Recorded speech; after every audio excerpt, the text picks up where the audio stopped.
Bismillahirrahmanirrahim. Assalamu alaikum. My name is Hassan and today we are going to delete all unapproved comments using SQL Query for WordPress database in phpMyAdmin.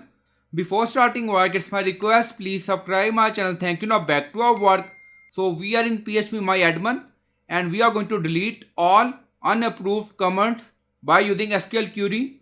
So this is our pending comments basically. So this is our database. Now you see SQL, so click on it. So we are in SQL section and then we are going to add query. Now paste and you will find this query in video description or in comment section. Now you see delete from WP comments. So this is our table prefix WP. So you can add your table prefix. So we are going to add R. So we are going to add WP D8. So this is our table prefix and then you see comments table name where comment approved 0. So this is our pending comments.